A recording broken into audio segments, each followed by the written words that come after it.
became the cross and grave to find my soul.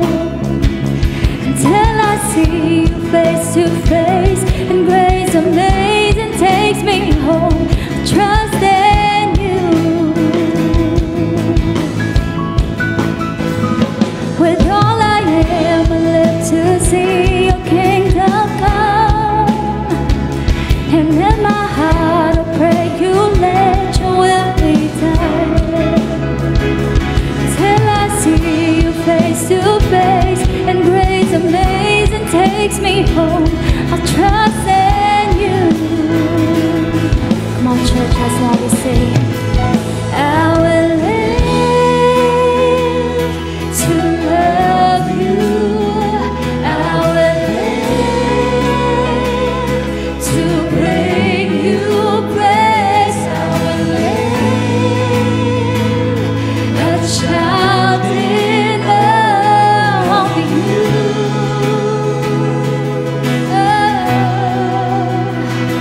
You are the voice that called the universe to be. You are the whisper in my heart that speaks to me. Until I see you face to face, and grace amazing takes me home, I will trust in you. I will live to love you. I will live to bring you praise. I will live. Come on, once again, let this be our declaration today. I will live to love you. I will live to bring you praise. Yes, I will live a child in love with you.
to love you, to give glory to you, to honor your name. God, there's no greater love than this. To lay down your life. So Lord, as a response, here we are, laying down our lives to you as well. Lord, hayaan mo po na ang aming mga buhay ay maging pagpupuri sa iyo. Our lives, our worship to you, Lord. Kita mo po ang aming mga puso na tapat na nagmamahal sa iyo, Panginoon. Lord, we're not just singing the songs, not just singing to the tunes, but God, we are declaring our heart's content, declaring we are in love with the God who made us, the God who saved us, the God who blessed us, who healed us, given us breakthrough. Sa oras na ito, hayaan mo po, Lord, na umapaw, maranasan namin muli, maalala namin pagmamahal na ibinigay mo sa amin. Na Lord, Panginoon, punuin kami neto sa oras na ito, God. Lord, that as we have worshiped you in our singing, God, we will also worship you as we listen to your word. And Lord, ito yung patuloy na pupuno sa aming mga puso, sa aming mga isipan, Panginoon. That, Lord, the message that we will receive today will transform us, God. Lord, kikilusan mo po kami, Lord, as we worship you through our listening. We believe, God, that you are not yet done. God, you are still moving, and you will keep on moving in our lives today, Lord. Lahat po kami dito ay pupuniin mo sa araw na ito. So God, we are excited for what you have in store for us. God, we will continue to express our love to you, God. Salamat po sa pagmamahal na ito. Salamat po, Panginoon, sa Diyos na katulad mo. Bibigay, Panginoon, tinding pagmamahal na nagtatransform, na nagiging dahilan, Panginoon, para kami magkaroon ng bagong simula. Kaya naman, Lord, salamat po sa araw na ito. Because today, we will experience you once again. So we thank you, Lord, and we glorify you today. This is our prayer. This is our declaration. In Jesus' name, we all say, amen and amen. Come on, let's clap our hands to the Lord. Hallelujah.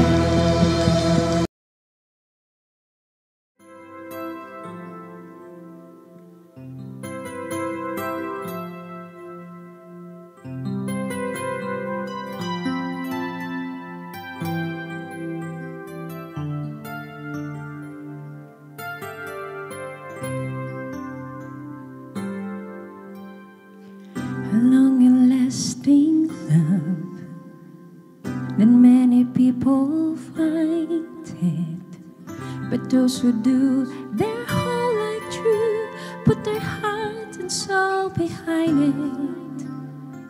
A long and lasting love, a long and lasting love is what I always dreamed of. And when I look into your eyes, I know what really seems love, a long and lasting love. I never thought that I would meet someone so beautiful. I never thought I'd see a love like this. Tonight I'll show you that our love is something beautiful, and I'll seal it with a kiss. I never thought that I would meet someone so beautiful. I never thought I'd see a love like this. Tonight I'll show you that the love is something beautiful, and I'll seal it with a kiss.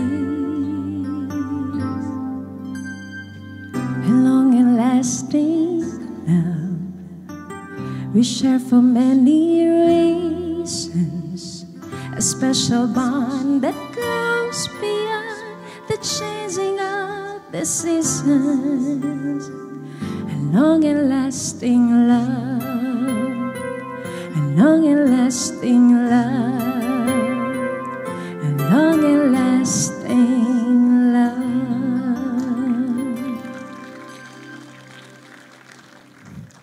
Jeremiah chapter 31 verses 3 to 6.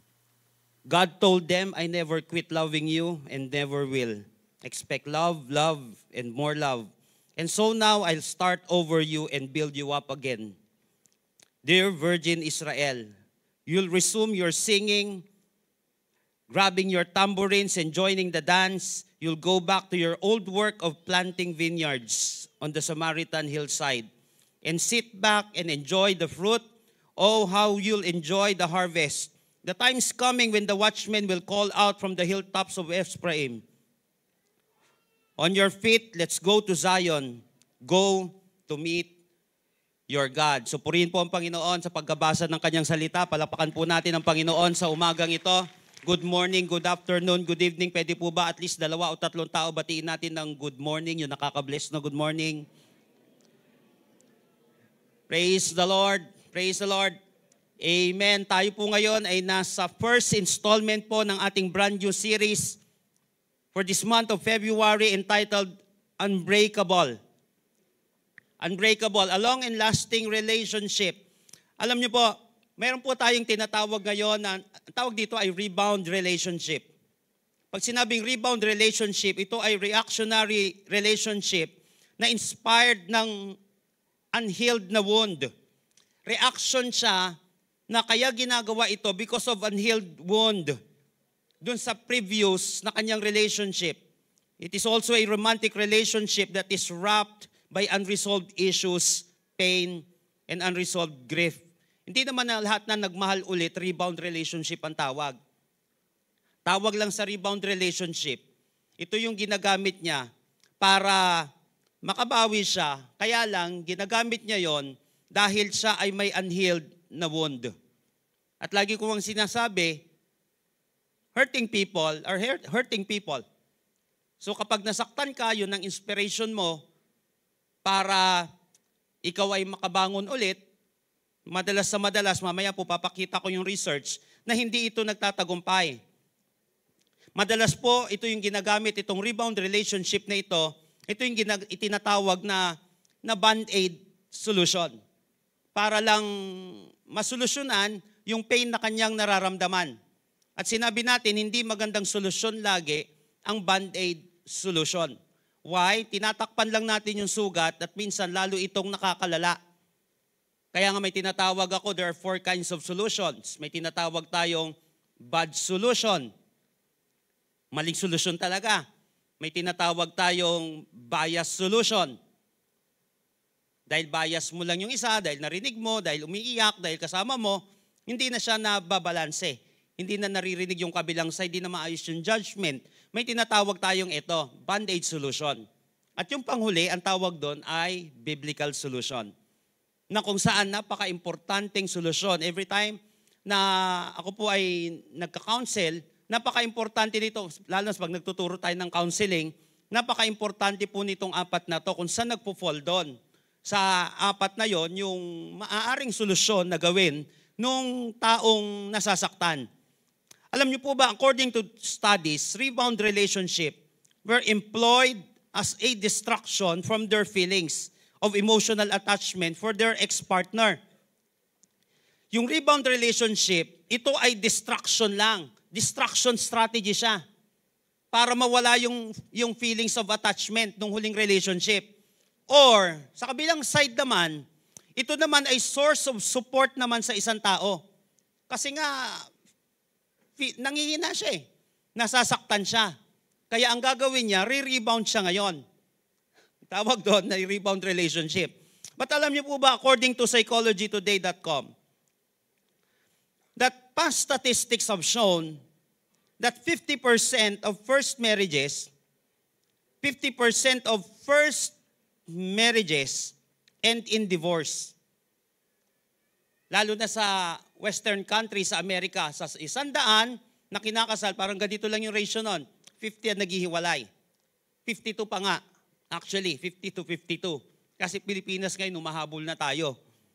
Sa kalahating ikinakasal, sa 100 na kinakasal, 50 ang naghiwalay. Pero alam nyo ba, yun yung first marriages. Unang marriages yon. But 67% of second marriages end in divorce. Yung first marriages, nag-i-end siya, 50% nag-i-end. Kapag nag-second siya, pumangalawa, 67% doon ang nag-i-end sa hiwalayan. Pag nag-fail yun, pumangatlo siya, sa mga pumangatlo, 73% ng third marriages nag-i-end ng divorce. So what does it mean? The more na sumusubok, kung sino pa yung subok ng subok, sila pa yung lalong nasisira. The more na sumusubok sila, akala nila mariresolba yung past wound nila. Pero pataas ng pataas yung percentage na kung saan lalo lang silang nabibigo. So tumitindi lang ng tumitindi yung sugat. Kaya nga hindi sapat na solusyon yung gawin nating rebound yung isang tao, pang rebound lang. Kinakailangan, hindi mo gagawin siyang solusyon. Kasi kapag nasasaktan ka, papasok ka agad doon, may mga unresolved issues ka. Sabi ko nga, ginawa mong band-aid yan taong yan. What if gumaling ka na? Bukas makalawa, na pagtanto-tanto mo, hindi mo pala siya talaga mahal. Nung gumaling ka na, ginawa mo lang siyang pan-band-aid. So napaka-importante na may mahil muna dito. Sa kaloob-looban natin, may mahil muna sa sarili natin, nang sa gayon, hindi magiging bias ito, hindi magiging bad, at hindi magiging band-aid lamang. Ulitin ko, kung sino pa yung subok ng subok sa kanila, sila pa lang yung lalong nasisira. By the way, gusto ko lang din pong i-clarify na hindi naman lahat. Nakuha po natin sa first marriage nga kalahati eh. Sa second marriage, 62. Sa third ay 73%. So may mga percentage na nagtatagumpay dito dahil nga nakita ng pag-aaral na may mga na-resolve na mga issues, mga big issues sa kanyang buhay. That's why, kaya lang, majority ay hindi sila nagsasucceed. Pero may nagsasucceed. Ano ang pinagkaiba nila? Yun ngayon, ang pag-uusapan natin ngayon. So hindi man lahat, ulitin ko, pero karamihan na nagmamahal na gustong tumagal at magtagumpay. Hindi nagtatagumpay. Ngunit, bakit nangyayari yon? Ang tanong natin ngayon, may forever ba talaga? May pangmatagalan ba talaga? O posible pa talaga ang isang lifetime na relationship? Hindi lamang sa asawa mo, kundi sa mga mahal mo sa buhay, sa kapatid mo, sa kaibigan mo, sa mga importanteng tao sa'yo. Basta may relationship na kung saan sinabi ko nga, nung mga nakaraan, next week, ang lesson natin is about that din, about relationship, ay posible ba talaga na magkaroon ako ng pangmatagalan na pagmamahal? Kasi nga nagiging rampant na yan ngayon sa ating bagay. Once na ang isang mali ay nagiging kultura, parang nagiging tama yan sa mata ng tao. Parang nagiging tama na yan. Kaya ingat tayo sa culture na kinalalagyan natin kasi minsan akala natin or alam natin na mali pero nagiging tama na siya kasi ginagawa ng magulang natin, ginagawa ng ibang tao, ginagawa sa paligid natin, ganun sa bahay natin, ganun sa bansa natin, ganun nakikita natin sa social media na okay lang naman. Hindi lahat ng nakikita nating natural ay tama. Na kung saan pwedeng gamitin ng kaaway yon para lalong hindi tayo tumagal. So ito po yung pag-uusapan natin ngayon. So join me in our message today entitled A Long and Lasting Love. Sabihin nga po natin, A Long and Lasting Love. Maybe some of you, ito yung team song mo dati. Or maybe, na-inspired ka sa kantang ito. But dalangin ko ngayong araw na ito, magamit natin ang salita ng Panginoon para makapag-produce tayo ng pangmatagalan na pagmamahalan. So today, let us discover from our text the keys of a long and lasting love. 4 na katangian ng tumatagal na pagmamahalan. 4 na katangian ng tumatagal na pagmamahalan. Hindi lamang ito sa mag-asawa, kundi sa magpapamilya, sa isang relasyon na alam mong napaka-importante sa iyo, kahit hindi ito perpekto. Lahat po ng ready at excited na matuto at mabago ngayong araw na ito, magsabi nga po ng malakas na amen. Number 1. Sabi sa verse 4. Di ba sinabi sa verse 3, God told them, I've never quit loving you and never will. Expect love, love, and more love. So pagdating ng verse 4, hindi lang sinabi ng Panginoon dito na I'll never quit loving you and never will. Tama, mahal kita. Expect love. So what's next after that? So dito makikita natin na ang Panginoon ay mapagmahal. Kaya lang ang pagmamahal ng Panginoon, ano ang sangkap nito? Ano ba yung mga sangkap na nakapaloob pagdating sa pagmamahal ng ating Panginoon na kung saan pwede din nating matutuhan? Ano yung mga prinsipyo na pwede nating matutuhan dito para nang sa gayon, kapag may mga failed tayo na pagmamahalan o kaya naman may mga gusto tayong maiayos sa ating buhay o gusto natin talagang tumagal yung pagmamahalan na yon, ano ang gagawin natin? Again, a long and lasting love, 4 na katangian ng tumatagal na pagmamahalan. Verse 4, I will build you up again and you will be rebuilt, O Virgin Israel. First, nakatangian ng tumatagal na pagmamahalan, it is restorative. I will build you up again and you will be rebuilt, O Virgin Israel. Again, a long and lasting relationship demands restoration. May mga ilang kinasal na po ako na kung saan silver anniversary, yung iba 30 years, yung iba 40 years nang nagsasama. At may mga tinanong ako, tumagal na sila ng 50, yung iba 55 na. Sinabi ko, may mga panahon ba na kung saan hindi, sabihin na natin, perfect ba talaga ang relasyon ninyo? Parang philosophical question siya, na alam ko naman ang sagot. Pero gusto ko lang marinig din. Ma-affirm ng tao, marami kaming mga pagsubok na pinagdaanan. Para sa mga matatagal na dito, alam nyo naman na hindi siya ganun kadali. May panahon ba na kung saan nasaktan ka sa iba't ibang kapamaraanan, iba't ibang area, o nasaktan mo siya? Yes. Pero ba't kayo nananatili? Na-restore eh. Nakuha po natin. Unang sangkap ng tumatagal na pagmamahalan, it is restorative. If you want a long and lasting relationship, it must be restorative. Alam niyo po mga kapatid, ang akala natin ngayon, lagi ko po itong binabanggit, lalo kapag nagkakasal po ako, alam niyo po ba, ang akala ng mga tao ngayon, ang mga naghihiwalay lang ay yung mga batang bagong kasal. Hindi po. Ang uso ngayon, ang rampant ngayon na hiwalayan, ang tawag dyan ay gray hair divorce. Yan yung 40 to 50 years old, pataas na. And I found out, ngayon po mga kapatid, maniwala kayo, 43 years na silang kasal, 50 years na silang kasal, naka-file sila ng divorce ngayon at ng annulment. So hindi sapat na matagal na kayo ay tatagal talaga kayo. So hindi pwedeng maging kampante ang isang tao. So napansin niyo po yung component na ito na restorative. Malalaman mo na tama ang pag-ibig kapag naaayos. Bakit? Dahil lahat tayo may lamat. Lahat naman tayo may problema. But real love restores. Real love restores. Actually, ang tawag sa Israel ay prostitute.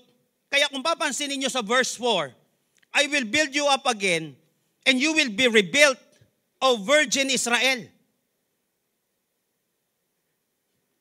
Mamaya sa ending natin yun. Mapapansin natin yon. You will be rebuilt, O Virgin Israel. Why? Naging prostitute sila. Ibig sabihin, ibinigay nila ang kanilang sarili sa ibang Diyos. So real love restores. Hindi yung totally damaged ka na, lalo ka pang pinagsasamantalahan at pinaglalaroan. Hindi yung wasak na nga yung isang tao, sira na nga, lalo pang pagsasamantalahan at lalo pang wawasakin. Kapag gusto nating tumatagal, dapat ito ay nagre-restore. So doon ka sa itataas yung dangal mo, huwag sa pinagsasamantalahan ka. O huwag doon sa pinagsasamantalahan yung kahinaan mo. Now, dalawang importanteng bagay pagdating sa restoration. First, re-evaluate your relationship. Verse 4, I will build you up again and you will be rebuilt, O Virgin Israel. So rebuild means here, sinabi, I will build you up again, sabi sa ibang translation, and you will be rebuilt. To build something again, ang ibig sabihin nito. Why? Lahat kasi ng relationship na damage. Lahat ng relationship nagkakaroon ng problema. So napaka-importante ng evaluation. Bakit natin nabanggit ito? I will build you up again and you will be rebuilt. Ibig sabihin, kaya i-rebuild, may nawasak. Ngayon ang tanong, paano magiging restorative ang isang relationship? Mayroon bang bumagsak? Mayroon bang nasira? So kapag may bumagsak at may nasira, kaysa lalo mong wasakin, you have to rebuild it. Mayroon bang na-damage? Mayroon bang nangangailangan ng repair doon sa relationship na yon? O yung relationship na yon ay nangangailangan ba ng repair? So kapag nakikita natin may bumagsak, may na-damage, may nangangailangan ng repair, it must be restored. May kilala po akong kilalang religious na figure sa buong mundo na kung saan nag-fail yung marriage niya, bumagsak siya. Yung man of God na to. Ngayon, 53 years na silang nagsasama, 53 years o 48, mga ganon, na silang nagsasama. And ongoing yung kanilang counseling ngayon. May mga tao na tumutulong sa kanila para ma-restore ang relationship. Napansin natin na kahit na tumagal, hindi sapat yon na masasabi na talagang mananatili kayo sa isa't isa. So you have to re-evaluate your relationship. Huwag natin nahayaan na may damage na, lalo pang sisirain o hahayaan na lang. You have to restore it. Kaya nga, I will build you up again. Why? May nasira eh. So you have to re-evaluate your relationship. May bumagsak ba? May na-damage ba? May nangangailangan ba ng repair? Second, it means to re-establish your relationship. Para ma-restore pala, hindi mo lang siya i-evaluate, you have to establish it.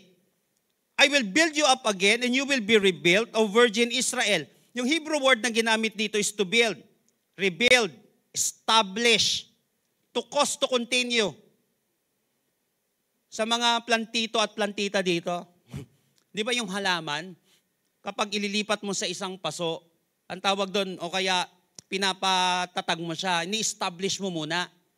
Hindi siya basta-basta ibinibenta agad, o kaya hindi agad mabubuhay yon kapag hindi siya established. O ibig sabihin, nag-uugat na ulit, o kumakapit na ulit, o kaya nakapag-adjust na siya dun sa paso, dun sa environment. So kinakailangan, may ganun na mangyayari. Hindi pwedeng hahayaan mo na lang, walang adjustment na nangyayari.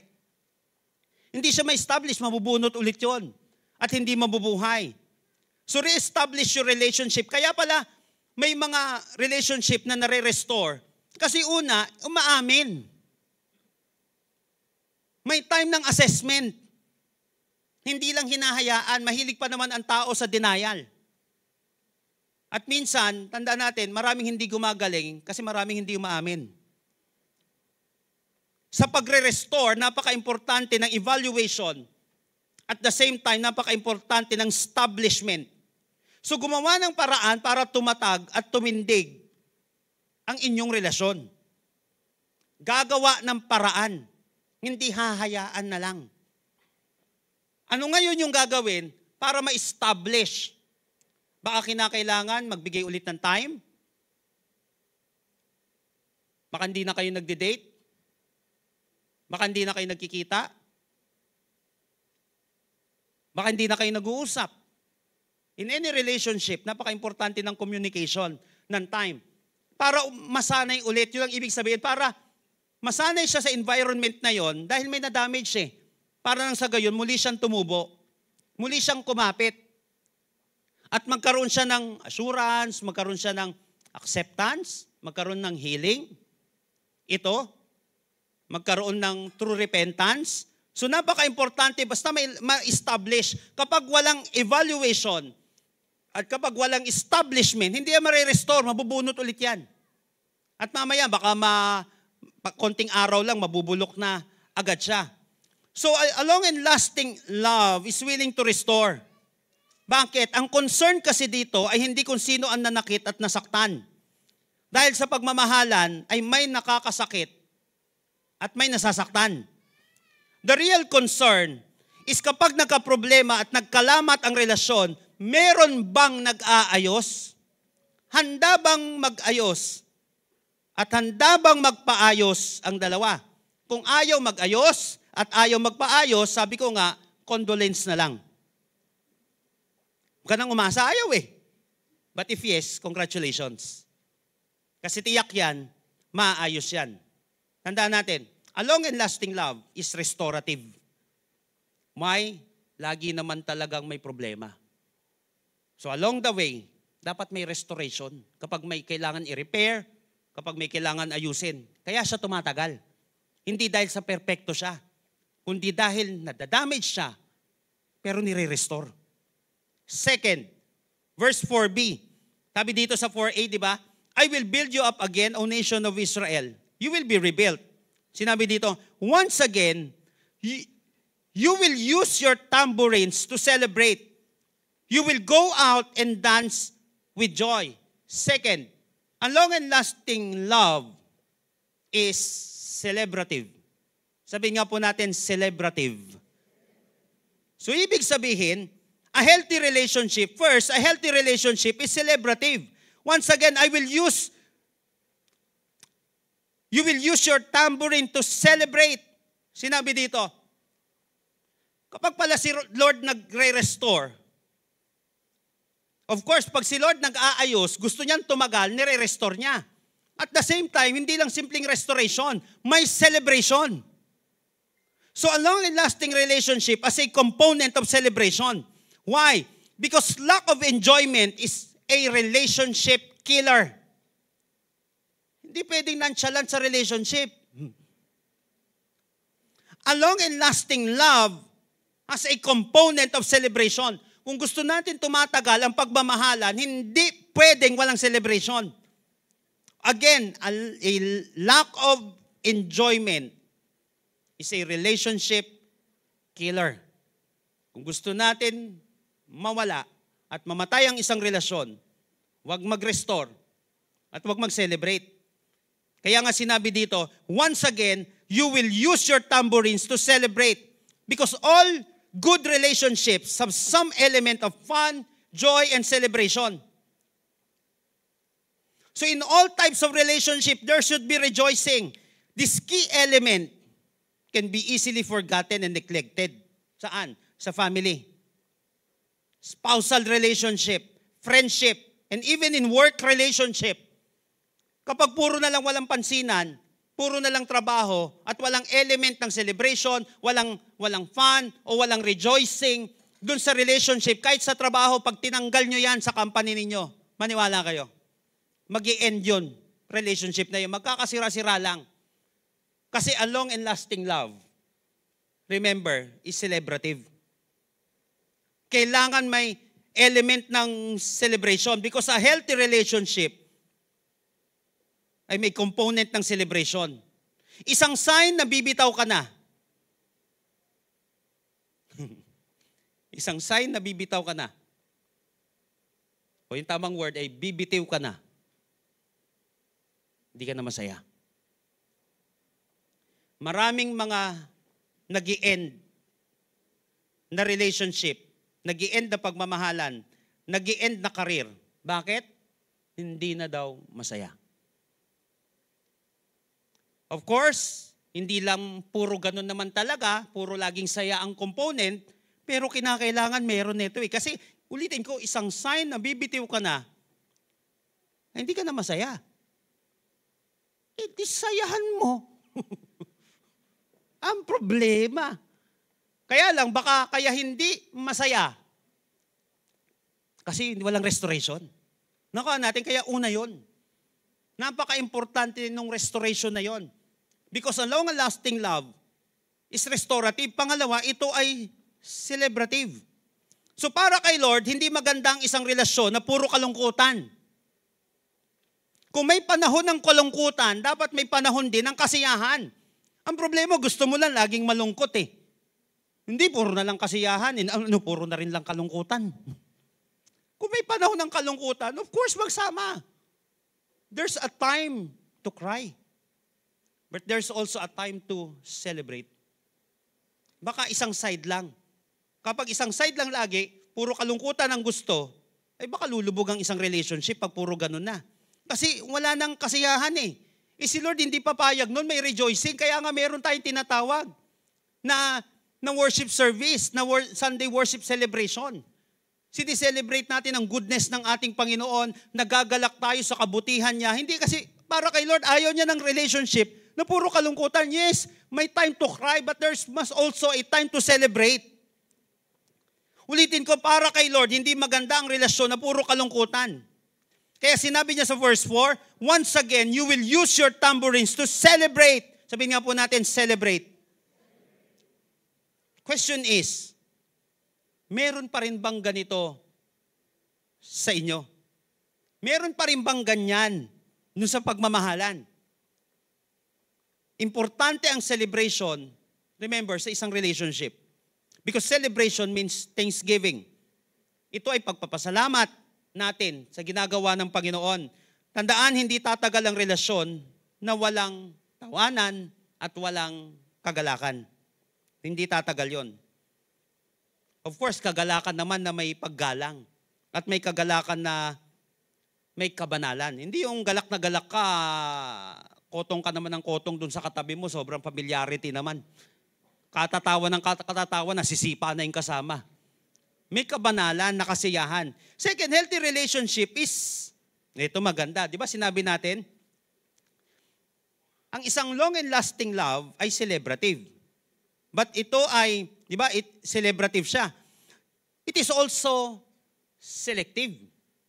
Kailangan may celebration na nangyayari, pero mapapansin nyo dito sa verse 4, tingnan nyo maigi to. You will pick up your tambourines again. You will dance with all the other people who are having fun. Pagdating pala sa kagalakan, pagdating sa relationship, laging may factor ang ibang tao. You will dance with all the other people who are having fun. Anong ibig sabihin nito? Tignan po. You will dance with all the other people who are having fun. Ibig sabihin, isama mo yung mga taong masaya para sa inyo. Isama mo yung mga tao na kung saan masaya, na maayos ka, na maayos siya. That's why healthy relationship is selective. Hindi lahat sinasama sa circle. Dahil may mga wrong and right people sa buhay natin. Hindi ko sinasabing di makikipagkaibigan. Pero hindi lahat sinasama sa circle mo. Ibig sabihin, lalo na yung pinakamalapit sa circle ng relationship. Kasi may iba't ibang level ng relationship. Pero ito yung mga tao na kung saan nagkakaroon ng influence sa buhay mo. Sa buhay ninyo, sa relationship ninyo. Because healthy relationship is selective. Again, sa pamamagitan nito, biruin mo, nagsasaya kayo, tapos nakaupo yung isa sa sulok. Naranasan mo na yon. Birthday celebration, tapos nag-iiyak siya sa dulo. Paano makikimasaya naman yon? Sabi ko nga, there's a time to cry, but there's also a time to celebrate. Kaya lang, nasa time ng celebration, gumagawa ka ng eksena. Sabi mo sa kanya, uwi ka na lang, Brad. Umiyak ka na lang dun. Sa bahay ninyo. Nasa celebration tayo. Nakuha natin yon. So panira siya. Nagsiselebrate ka nga, nag-aayos ka nga eh. Kaya dapat may mga tao na kung saan pipiliin mo rin. Na kung saan nag-aayos nga ng relationship eh. Gusto ka natin tumagal eh. Tapos puro naman to kalungkutan. Mag-iyakan tayo bukas. Samahan kita sa pag-iyak mo. Eh kaya lang, bakit mo kasi in-invite? Kaya lang, baka hindi niya naman alam. Kaya lang, tandaan natin, a healthy relationship is selective. You will dance with all the other people who are having fun. Ulitin ko, para kay Lord, hindi magandang isang relasyon na puro kalungkutan. Kung may panahon ng kalungkutan, dapat may panahon din ng kasiyahan. So if you want a long and lasting relationship, a long and lasting love, hindi pwede na lagi kang KJ o Killjoy. Kay Jesus ka, oo. Pero si Jesus, hindi Killjoy yan. Tama na dapat serious ang relationship. Pero remember na ang tunay na serious na relationship ay may happiness na component.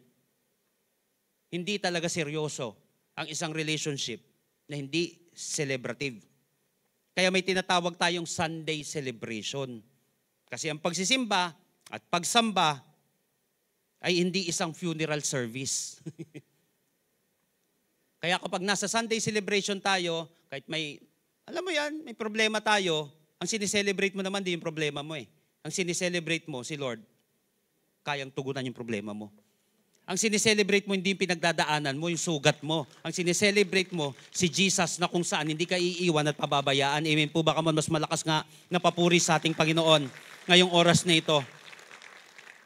If you want your love to last, lagyan mo ng kasiyahan ng buhay mo.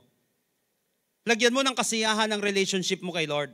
Lagyan mo ng kasiyahan ang relationship mo sa tao. Ulitin ko, hindi tatagal ang relasyon na walang celebration. Because a long and lasting love is not just restorative, it is also celebrative. Wait, there's more. Verse 5, you'll go back to your old work of planting vineyards on the Samaritan hillsides and sit back and enjoy the fruit. Oh, how you'll enjoy those harvests. Number 3 is productive. Hindi lang siya restorative. Hindi lang siya celebrative. So, importante yan ha.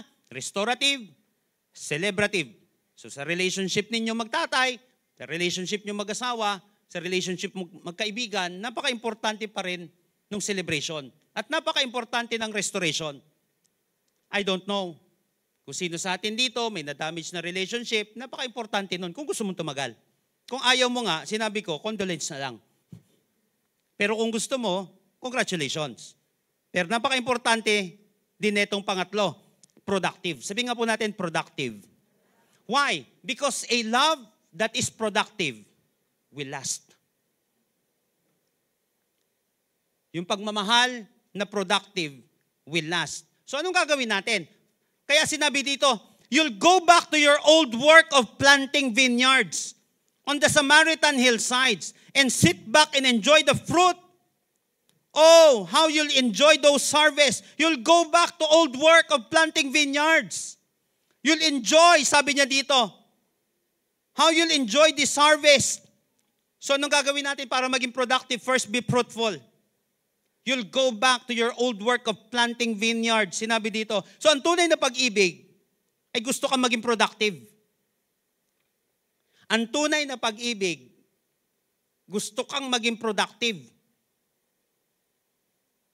Hindi yung, wag ka nang kumilos. Hindi pwede yun. Hindi tatagal. Napaka-importante. Napansin nyo, akala ng iba, lalo na yung mga religious na tao, lalaki lang dapat na productive. Mali. A noble woman, tandaan natin, in Proverbs 31, productive yun. May business nga siya sa bahay nila eh. May ginagawa nga siya eh. So hindi kasi pwede sa isang pagmamahalan na walang fruitfulness. Hindi pwede puro anak lang ng anak. Kinakailangan, sinabi dito, you'll go back to your old work. Pag may nire-restore ang Panginoon, pag may inaayos ang Panginoon, pag may gustong tumagal si Lord na relationship, gagawin niya ulit itong productive. Ibig sabihin may nangyayari sa kanyang buhay. Kasi kapag walang nangyayari dyan sa buhay ng asawa mong lalaki, pag walang nangyayari sa buhay ng asawa mong babae, pag walang nangyayari sa buhay ng anak mo, hindi siya productive, hindi umuusad yung buhay niya, mawawala yan. Napaka-importante ng fruitfulness. Why? Matagal nang nawala ng production ng Israel dahil sa katigasan ng kanilang ulo. Kaya nagpapadala si Lord ng famine, nagpapadala si Lord ng ibang dilubyo. Pagod sila pero hindi nila na-enjoy yung fruit ng kanilang labor. Pero pagdating dito ngayon, nung sabi ng Panginoon, paparanas ko ulit sa inyo yung pagmamahal ko, isa sa resulta nun, magiging productive ulit kayo. You'll go back to your old work of planting vineyards. Bakit? Hindi na ulit sila naging productive. So be fruitful.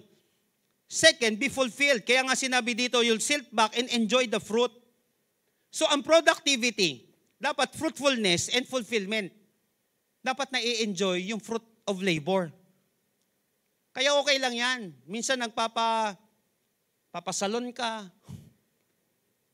Minsan bibili ka ng isang bagay na kung saan makakaramdam ka ng may pinatutunguhan naman itong pagtatrabaho ko. Itong ginagawa ko. Kaya may time na mag-iipon ka, sacrifice. Pero pagdating sa personal finance, pagiging matagumpay pagdating sa finances, hindi pwede puro ipon. Nag-uumpisa? Yes. Kailangan ng ipon para makapag-produce ng discipline. Pero napaka-importante din, maglalagay ka ng ilang budget doon, magbabudgetan mo yon para naman yung pagtatrabaho mo ay nagkakaroon ka ng enjoyment at sense of fulfillment. Kasi matagal silang nawala. So dapat na i-enjoy mo yung pinagtatrabahuan mo. Halimbawa, yung asawa mo, trabaho ng trabaho. Tapos puro na lang sa ganitong bagay na pupunta. Okay din yan, may napupuntahan nga. Pero bilan mo naman ng damit ng bahagya. Na maayos, di ba? O kaya bumili ka naman ng maayos. O kaya naman ilagay mo sa isang negosyo o investment na gusto mo. Na mararamdaman mo, may pinatutunguhan, itong ginagawa ko. Nakuha po natin, you'll enjoy, sabi dito. Sit back and enjoy the fruit. Kinangan may fruitfulness at kinakailangan may fulfillment. Ganun ang productive. Alam niyo po ba, a study in 2001 by economist Robert Nakostin and Michael Zimmer, na tuklasan po nila that men who possess the qualities that make them good workers also possess the qualities that make them more likely to marry and stay married. Yung nai-inspire lalo sa isang relasyon at gustong tumagal at manatili dun sa isang relasyon, ito daw yung mga taong fruitful. Kasi once hindi na productive ang isang tao, nakatulala na lang, naghihintay na lang lagi ng sahod, naghihintay na lang ng kita, sila yung mga tao na kung saan feeling nila paralyzed sila. Feeling nila palamunin sila. Nakakaramdam ang tao na gano'n, na hindi na siya productive. Kaya nga yung mga seniors natin dito, tinutulungan natin, gusto natin, sinasabi ko nga sa kanila na hindi pa tapos, if you're not dead, you're not done. Gusto ng Panginoon, may ginagawa pa tayo, may nangyayari pa sa ating buhay. Kasi kung gusto mong manatili, hindi pwede na hindi ka productive. Kasi feeling mo, wala na nangyayari sa buhay mo eh. Pero hindi totoo yun. Sabi mo nga sa katabi mo, hindi totoo yun. Buhay ka pa nga eh. Again, if you're not dead, you're not done. And the best is yet to come. So kinakailangan para maging productive, may fruitfulness at may fulfillment. Gagawa ng paraan para paano maging fruitful ang buhay at the same time may sense of fulfillment siya sa kanyang buhay. Last, pero hindi siya yung least dito. Okay? Verse 6. The time's coming when watchmen will call out from the hilltops of Ephraim, on your feet, let's go to Zion to meet our God. Pang-apat na katangian na tumatagal na pagmamahalan. Number 4 is active. Sabihin nga po natin, active. Hindi lang siya productive, kundi active. Kaya sinabi, the time is coming when watchmen will call out from the hilltops of Ephraim, on your feet, let's go to Zion to meet our God. Bumalik sila sa pananambahan. Bumalik sila sa dati nilang ginagawa. Aktibo ulit sila. Ngayon, ito maganda. Ano ba yung tamang binabalikan? Ano ba yung gawain na tamang binabalikan? First, it is a holy activity. Kaya sinabi dito, on your feet, let's go to Zion to meet our God. Ibig sabihin, balik ka sa tamang ginagawa. Balik ka sa tamang ginagawa. Maybe, may mga maling ginawa tayo sa relasyon natin, itatama mo siya kasi holiness eh. Maybe nawala kay Lord, nawala sa sentro ang Panginoon. Go back to holy activity. Balik sa tamang ginagawa. Kasi ang sirang relasyon ay tiyak may pinuntahang mali at may ginawang mali. So return to holy activity. Second is holy intimacy. Kaya sinabi dito, go to meet our God. So this is a closer connection. Kung gusto natin tumatagal, ang isang pagmamahalan, kinakailangan aktibo ito. Holy activity and holy intimacy.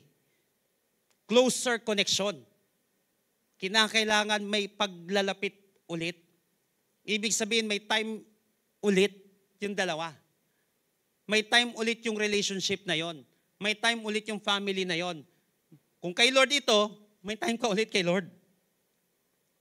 Maybe yun nawala. So holy activity and holy intimacy. Kasi pwedeng puro productivity. Pero wala naman, hindi ka naman active dun sa tama. Kasi, hindi, magtatrabaho na lang ako dito. Kaya lang, mamaya, yung dahilan ng pagtatrabaho mo, wasak na. Aanin panda mo pagpatay ng kabayo.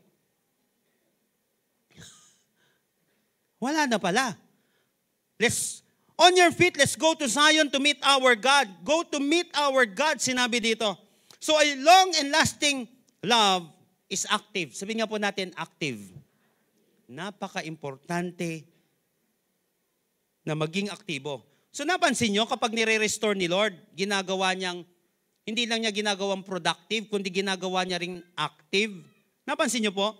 In John chapter 21 verse 17, the third time he said, nung nire-restore niya si Peter, Simon, son of John, do you love me? Jesus said, sabi ni Simon, di ba, ni Peter, yes, Lord, you know that I love you. O, sinabi ni Lord, o sige, embrace na tayo ha. Okay na tayong dalawa. Tinatwa mo pa naman ako, sabi mo, hindi mo ako kilala. Hindi lang ganun eh. Sabi ni Jesus, go feed my sheep. Hindi pwedeng hindi active. So, saan ka babalik? Dun sa holy activity at dun sa holy intimacy. Peter, do you love me? Go feed my sheep. Active. So if you want a love to last, may 4 na bagay na dapat natin i-consider. 4 na components para manatili ito. Para hindi siya maging condolence sa dulo, kundi maging congratulations siya. 4 na sangkap ng tumatagal na pagmamahalan. Ano po yung number 1 natin? Restorative. Number 2, celebrative. And then number 3, productive. Number 4, active.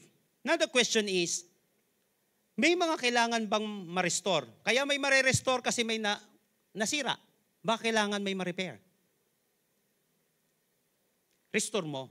Kasi wala naman perfect, di mo dapat ikahiyayan. Kaya lang nakakatakot, baka itutuloy na, may damage, naguguho yung building. Next week, we will talk about family relationship na napakaganda ng ending. But, may kinakailangan bang ma-restore? Pangalawa, baka hindi naman kinakailangan ma-restore yung na-damage o baka ang nawala lang yung celebration. Baka puro na kalungkutan, baka naging funeral na yung pamilya. Baka wala ng sense of celebration. Baka sa katatrabaho, wala ng kasiyahan. Wala ng fun. Wala ng enjoyment. Baka kinakailangan yun ibalik. O pangatlo, baka meron isa sa atin, hindi na naging productive yung buhay. Feeling niya, paralyzed siya, wala nangyayari sa kanya. Huwag po kayo maniwala doon. Hanggat buhay pa tayo, pwede tayo maging productive. Ang daming kapamaraanan. Ang daming ways sa church lang natin, ang daming kapamaraanan. Kung gusto natin maging productive, sa buhay natin, ang daming opportunity. Pag mong hahayaan na isa sa inyo ay magmukhang, ang tawag nila doon ay parang inutil ang dating. Parang paralyzed na. Huwag ka natutuwa na sa family, ikaw lang. Kasi minsan, tuwan-tuwa siya na parang siya lagi bida, siya yung provider, siya lahat. Makakatuwa yun. Baka dumating panahon, ma-burnout ka, mapagod ka. At baka dumating ang panahon, magmumukha na silang walang nangyari sa buhay nila. Parang wala silang narating. Wala napuntahan yung buhay nila kasi hindi naging productive. And then lastly, baka kinakailangan maging active ulit. in holy activity, may tama na dapat ibalik na ginagawa. O kaya holy intimacy. Baka may bagay na kung saan dapat maging malapit ulit tayo, gumawa ng paraan para maging malapit. Dito po nag-end, dito sa verse na ito. Tignan niyo po, and I will end this. Sabi dito, God told them, tignan niyo po maigi, I've never quit loving you and never will. Expect love, love, and more love. Tignan niyo po yung verse 4 na gusto kong mapansin natin dito. And so now, I start over with you and build you up again. Diba? I'll start over with you and build you up again. Sinabi niya dun sa bansang yon. Hindi na doon natapos. Dear Virgin Israel. Dear Virgin Israel. May ginamit na salita rito ang Panginoon na parang ang hirap paniwalaan ng pangkaraniwan. Ano yung mahirap paniwalaan kapag alam mo yung buhay nila at alam mo yung background nila? Napakahirap paniwalaan. Nako, maniwala po kayo. Sinabi dito, Dear Virgin Israel. Yung word na virgin dito. Why? Kasi di ba harlot ang tawag na sa kanila? Di ba ang tawag na sa Israel ay prostitute? Hosea chapter 4 verse 5. You play the role of prostitute. Ibig sabihin, sumamba kayo sa ibang Diyos liban sa akin. Ganun na yung tawag sa kanila. Madumi na sila. Wala na silang kalinisan. Nakakahiya na sila. Wasak na yung buhay nila. Kaya, tapos sinabi dito, Dear Virgin Israel, I'll start over with you and build you up again, dear Virgin Israel. Bakit may ganitong description yung mga harlot? Bakit may ganitong description yung prostitute na Israel? Simple lang ang mensahe dito, and I want you to listen to this before we will end. Because the love of God can make you brand new. Ang pagmamahal ng Panginoon, gaano ka man nawasak, gaano ka man nasira, gaano ka man narumihan, kapag kapatid tinamaan ka ng tunay na pagmamahal ng Panginoon, magiging brand new ka at hindi ka na magiging katulad dati. Yun ang tingin sa'yo ng Panginoon. Come on! And for all of you right now, na nakaranas ng pagkadumi ng buhay, kaya nga every time na may kinakasal ako, tapos sasabihin, haharap sila na may kabanalan, haharap sila, nadumihan nga yung buhay nila in the past eh. Kung ano-ano nga mga pinaggagawa nila in the past eh. Tapos, pure, nahaharap kay Lord? Yes. Hindi maintindihan ng mundo yon. Dahil sa mundo, kung sino ka dati, ganun ka pa rin ngayon. Kung madumi kang babae dati, madumi ka pa rin ngayon. Hindi na mawawala yon. Kung madumi kang lalaki, madumi ka pa rin lalaki. Noon, madumi ka pa rin ngayon. Kahit na okay na kayo. Babalik-balik lagi ang katotohanan na napakadumi mo at makasalanan ka, pero ibahin mo si Lord. Kasi si Lord, kapag nag-restore ng pagmamahal, hindi yung lumang buhay ang tingin niya sa'yo. Di sinabi niya dito, O dear harlot Israel. Sinabi niya, O dear Virgin Israel. Why? Because the love of God can make you brand new.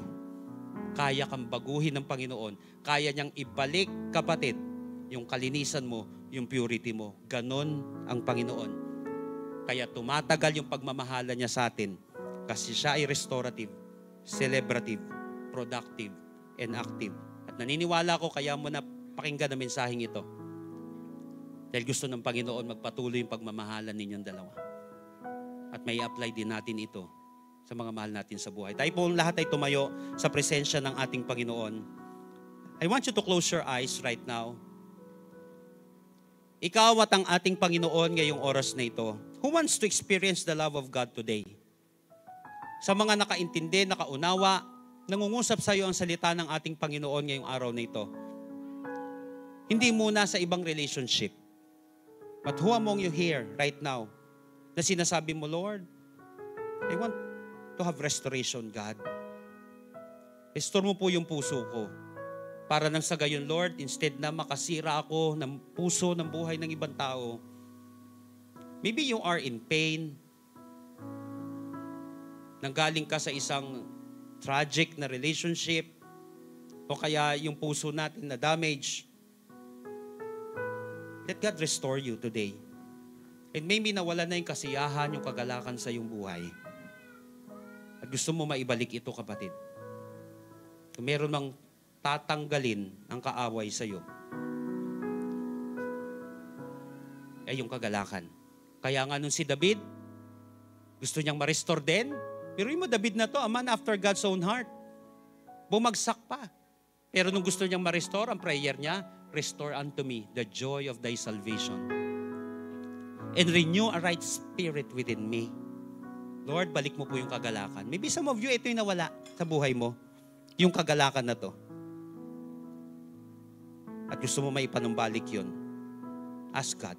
Or maybe nawala na yung productivity. Wala nang usad. Feeling mo, wala ka ng silbi. Sino dito nakakaramdam ka ng ganyan? Na parang wala ka ng silbi, wala na nangyayari sa buhay mo, na pag-iwanan ka na, failure ka. Kapatid, kapag na kay Lord ka, gagawin niyang productive ang buhay mo. And then gagawin niyang active ang buhay mo. May tamang maibabalik sa'yo. At may tamang intimacy na maibabalik sa'yo. And for all of you right now, maybe this is your first time na dumalo dito, or first time, kapatid, na gusto mong manalangin talaga na, Lord, make my life brand new, Lord. Make my life brand new. If this is your prayer right now and you want to accept God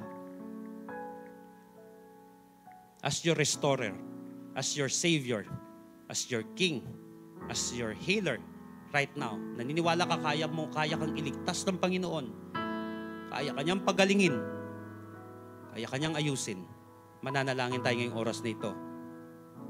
At itataas mo yung kamay mo, na mabilis lang ito na panalangin, kapatid. Taas mo ng kamay mo, yan yung sign na sinasabi mo na, Lord, I believe in you, God. You can restore me. You can bring back the joy of my salvation. You can make me productive and active once again, God. I believe in you. Come on, lift up your hands. 1, 2, 3. As our hands lifted high right now, mananalangin muna tayo. Mabilis lang na panalangin. This is your first time, gusto mong accept ang Panginoon ng buong puso, na naniniwala ka siya ang solusyon, wala nang iba. Na siya ang pinaka-matinding may kakayahan na gumawa nito, wala nang iba. Pray this prayer with me right now and make it your personal prayer. And I believe that after this, your life will never be the same again. Tell it to Jesus right now, Lord Jesus, come into my life. Come into my life. I surrender my heart to you. I surrender my heart to you. I admit that I'm a sinner. I admit that I'm a sinner. But I believe that you are my Savior. But I believe that you are my Savior. Starting today, Starting today, be the Lord of my life. be the Lord of my life. Save me. Save me. In Jesus' name, In Jesus' name, amen. amen. Kapatid, kung first time mo na binanggit ito, the Bible said in John 1:12, yet to those who receive Him, to those who believe in His name, He gave them the right to become children of God. Kapatid, hindi yung past mo, hindi yung ngayon mo, kundi si Jesus, kapatid, ang nag-save sa'yo. Mahal ka ni Lord. Anak ka ng Diyos. Hindi ka niya iiwan at pababayaan. Again, the love of God can make you brand new. Kung meron man mga tao, hindi accept yung pagbabago mangyayari sa'yo, hayaan mo na lang, wala kang dapat patunayan. Ipamuhay mo lang kung ano yung gusto ng Panginoon. Magpatuloy ka lang sa Kanya. Magpatuloy ka sa Kanya. And for all of you right now, na kahit matagal ka na sa Panginoon, that you need restoration, may nawala sa puso mo ngayon, nakagalakan, feeling mo, wala nang silbi yung buhay mo, o kaya nakikita mo, nawawala niya ng holy activity and holy intimacy. Right now, lapit ka kay Lord. Kausapin mo ang Panginoon. Father, in the name of Jesus, I lift up to you my brothers and sisters right now. Meron dito, Panginoon, na kung saan umaamin siya ngayon that he needs restoration, Lord, sa kanyang puso, sa kanyang buhay. That she needs restoration ng God. Lord, sino man sa amin ngayon, Panginoon, na nangangailangan ng restoration na ito, may dapat ma-repair kasi may na-damage, Panginoon. I pray in the name of Jesus that restore this heart. In the name of Jesus. Kung meron man dito, Lord, na wala na yung joy ng kanyang salvation, na wala yung kagalakan sa kanilang buhay, Panginoon. Kayo po ang pwede maglagay nun, Panginoon. Hindi, Panginoon, yung kagalakan na galing sa mundo. Kung di, Panginoon, yung kagalakan na nanggagaling sa iyo, na kahit na may pagsubok, Panginoon, deep inside of us, masaya kami, Lord. Knowing that you are here with us. And you will never leave us nor forsake us, O God. Sino man sa amin dito, Panginoon, feeling nila na paralyzed na sila sa buhay. Wala na nangyayari. Lord, gumawa ka po, Panginoon, Lord, ng paraan para, Lord, muling maibalik yung kumpiyansa niya sa buhay, Panginoon. Yung productivity in the name of Jesus, I pray, God, that you restore, Panginoon, the fortune of this person in the name of Jesus. I pray, God, for financial breakthrough in the name of Jesus. I pray, Lord, na makabalik siya, Panginoon. Muli may magawa siya, Panginoon. Para sa iyo, para sa buhay niya, Panginoon, para sa ibang tao. At makita niya, Panginoon, may silbi pa rin yung buhay niya. Lord, from the very beginning, ikaw ang nagbibigay ng silbi sa aming buhay, Panginoon. I pray, God, bigyan mo muli ng silbi yung buhay namin, Panginoon. At makita namin, Panginoon, may magagawa pa pala kami, Panginoon. Make us active once again. Kung naging aktibo man kami sa mga hindi magagandang bagay, Panginoon, Lord, i-restore mo po kami, Panginoon. Make us active once again, Lord, with holy activity, with holy intimacy, in the name of Jesus. I pray for your love right now to envelop this place, to flow upon this place right now. Kapatid, I will give you 30 seconds to 1 minute. Kausapin mo personally ang ating Panginoon. Ikaw at ang ating Panginoon, nakikinig si Lord sa iyo ngayon. Somebody in this place right now, may hinihil na puso ang Panginoon. May naayos na isipan ng ating Panginoon.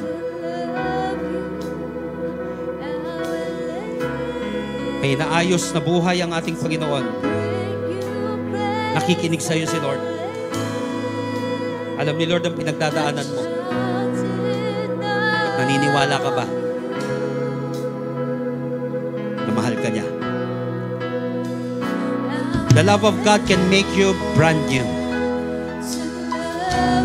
The love of God can make you brand new. Sa mga sino man sa atin dito ngayon, feeling mo na dumihan ka, wala na nangyari sa buhay mo, hinusgahan ka na ng mundo, na tama naman kasi in the past, ganun naman talaga yung buhay mo eh. But don't let your past define your future. Hindi ganun ang tingin sa'yo ni Lord. Bago ka sa paningin niya. Malinis ka sa paningin niya dahil sa pagmamahal niya at dahil sa grasya niya.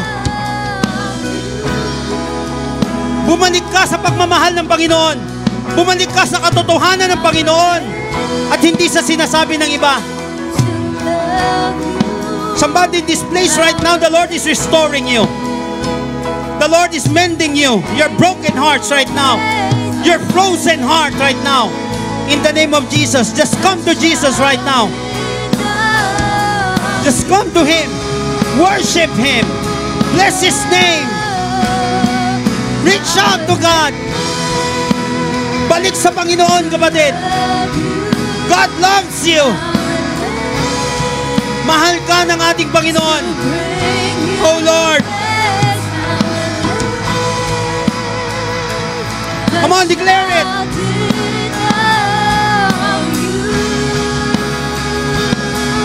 I will live for you, Lord.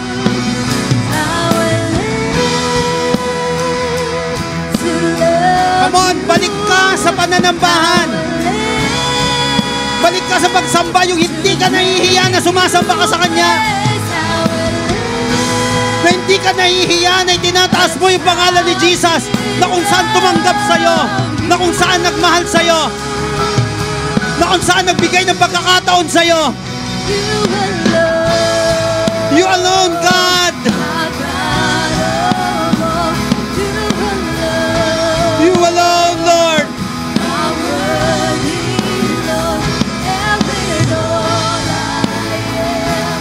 Come on, declare it. The Lord is here. The Lord wants to bless you today. Just worship your God. Just worship your Savior. You alone, God.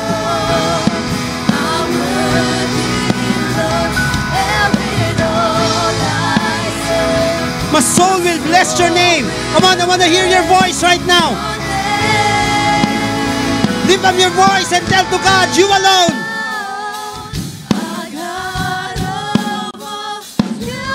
Sa mga minahal ni Jesus, sa mga nakaranas ng restoration, na naniniwala na ginawa siyang brand new ni Lord. Come on, for the last time.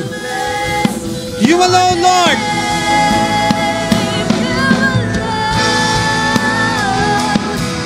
God of all. You alone.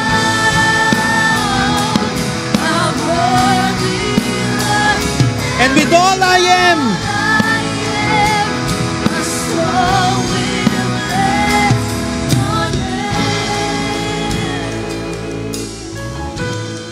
for the last time, can you sing the chorus of this song right now? Sabi mo sa Kanya, I will live.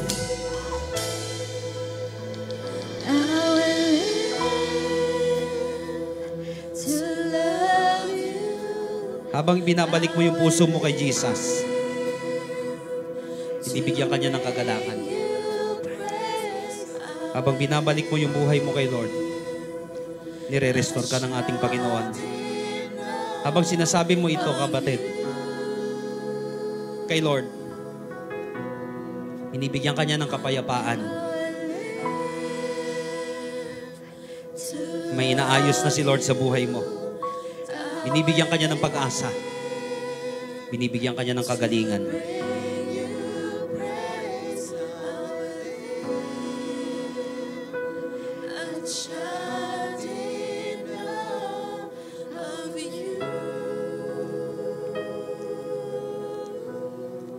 God told them, I'll never quit loving you and never will.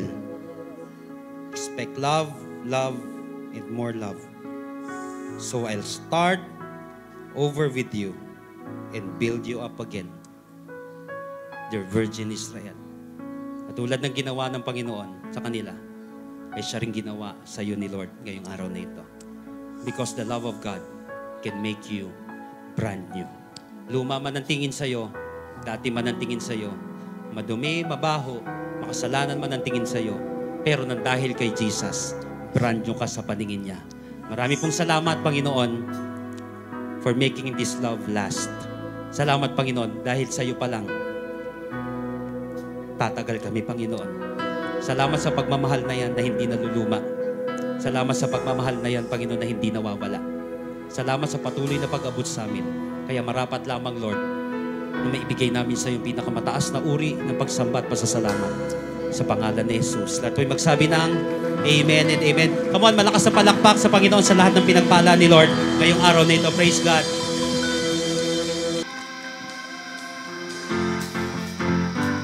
God bless everyone. Thank you for joining us this Sunday, and we'll see you again next week.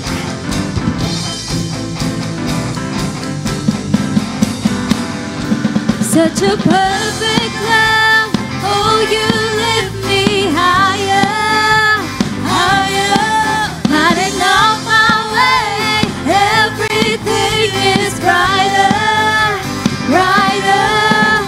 With you, everything is better, so much better. With you, I am right where I belong.